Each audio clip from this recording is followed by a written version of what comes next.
নমস্কাৰ শ্ৰোতাসকল আজি পেঞ্চনাৰ দিৱস আৰু হেহে পেঞ্চনাৰ দিৱসৰ প্ৰতি লক্ষ্য ৰাখি চৰকাৰী কৰ্মচাৰী আৰু পেঞ্চনাৰসকলৰ কাৰণে ভালেকেইটা হেহতীয়া গুৰুত্বপূৰ্ণ খবৰ প্ৰকাশ পাইছে হেহে আপোনালোকে ভিডিঅ'টো সম্পূৰ্ণ চাব আনহাতে যিসকল শ্ৰোতাই প্ৰথমবাৰৰ বাবে আমাৰ চেনেলটো চাই আছে তেওঁলোকৰ প্ৰতি অনুৰোধ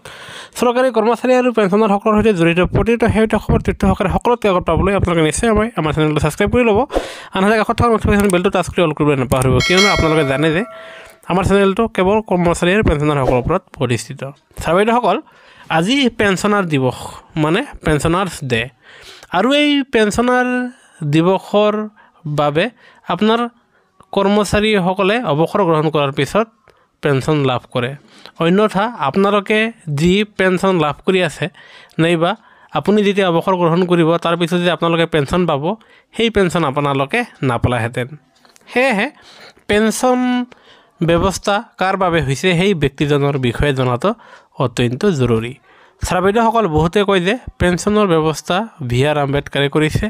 কিন্তু আমি ক'বলৈ ওলাইছোঁ যে পেঞ্চন ব্যৱস্থাটো আপোনাৰ ডি.এছ. নাকাৰাৰ বাবে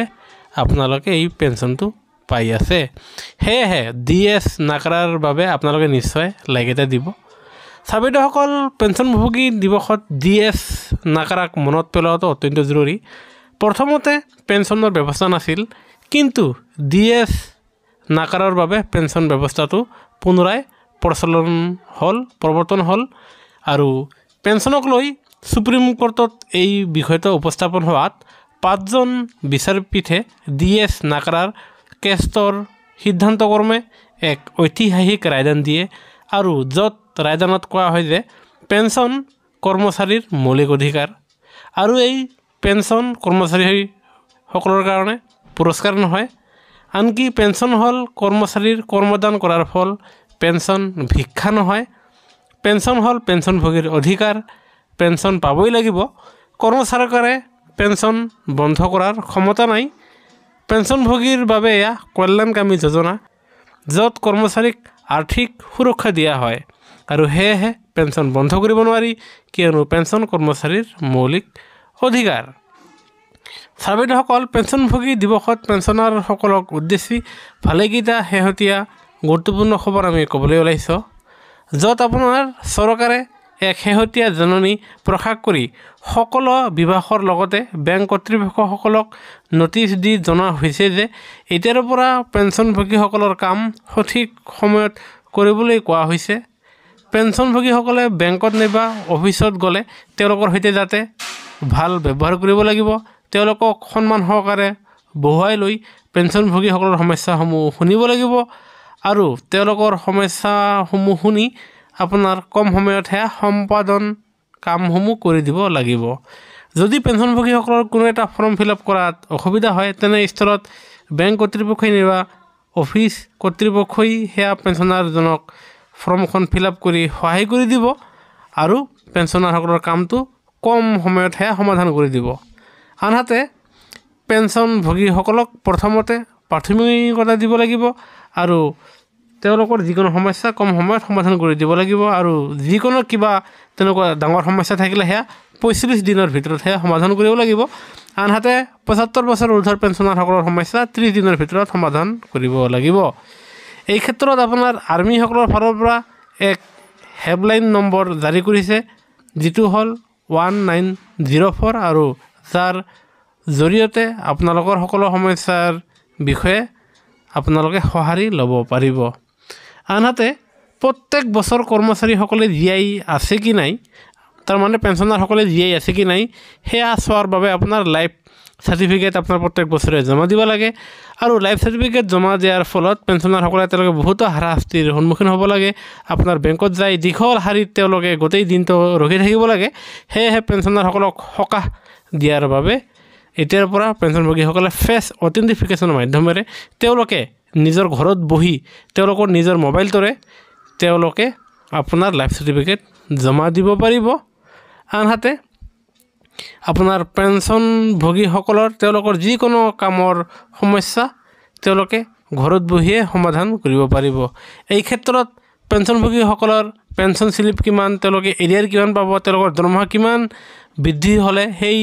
সম্পূৰ্ণ স্লিপ চাবলৈ এক হোৱাটছআপ নাম্বাৰ জাৰি কৰা হৈছে আৰু সেই নম্বৰটো হ'ল 9022690226। এয়া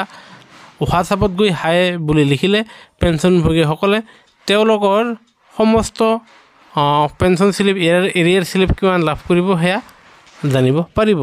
আনহাতে পেঞ্চন দিৱসৰ প্ৰতি লক্ষ্য ৰাখি আন এটা গুৰুত্বপূৰ্ণ খবৰ সেয়া হ'ল ৭৫ বছৰ ঊৰ্ধৰ পেঞ্চনাৰসকলে তেওঁলোকে ইনকাম টেক্স ফৰ্ম তেওঁলোকে সেয়া ছাবমিট কৰিব নালাগিব। তাৰমানে ৭৫ বছৰ ঊৰ্ধৰ পেঞ্চনাৰসকলক ইনকাম টেক্স ৰিটাৰ্ণ সেয়া ফাইল কৰিব নালাগিব, যাৰ ফলত তেওঁলোকক সেয়া সকাহ প্ৰদান কৰা হৈছে। আনহাতে পেঞ্চনাৰসকলৰ কাৰণে আন এটা শেহতীয়া খবৰ যে পেঞ্চনাৰসকলে তেওঁলোকে বহুতো সমস্যাত পৰা দেখা যায়।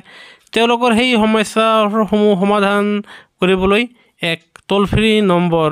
দিয়া হৈছে, সেয়া হ'ল 14567 আৰু এই টোল ফ্ৰী নম্বৰত তেওঁলোকে যোগাযোগ কৰি তেওঁলোকে যিকোনো বিষয়ে জানিব পাৰিব আৰু সেয়া তেওঁলোকে সমাধান লাভ কৰিব। এতিয়া আমি আপোনালোকৰ কাৰণে আন এটা শেহতীয়া ভাল খবৰ দিবলৈ ওলাইছোঁ, সেয়া হ'ল যে এতিয়াৰ পৰা ছিনিয়ৰ চিটিজেন স্কিমত পেঞ্চনাৰসকলে আপোনাৰ সৰ্বোচ্চ সুদ লাভ কৰে। হয় চাবিদসকল, বৰ্তমান সময়ত ছিনিয়ৰ চিটিজেন যি আছে সেই স্কিমত আপোনাৰ সকলোতকৈ 8.2 সুদ আপোনাৰ দিয়া হয়, যাৰ ফলত আপোনালোকে 15 লাখতকৈ অধিক টকাত যদি তাত বিনিয়োগ কৰিলে আপোনালোকে ছিনিয়ৰ চিটিজেন স্কিমৰ অধীনত আপোনালোকে সৰ্বোচ্চ সুদ পাবলৈ সক্ষম হ'ব, যাৰ ফলত আপোনালোকে লাভৱান হ'ব পাৰিব। এতিয়া পেঞ্চনাৰসকলৰ কাৰণে আন এটা শেহতীয়া খবৰ দিয়া হৈছে, সেয়া হ'ল SBI কৰ্তৃপক্ষৰ ফালৰ পৰা সেয়া দিয়া হৈছে যে এতিয়াৰ পৰা আপোনাৰ পেঞ্চনভোগীসকলে তেওঁলোকে যদিহে SBIৰ পৰা তেওঁলোকে পেঞ্চন লাভ কৰে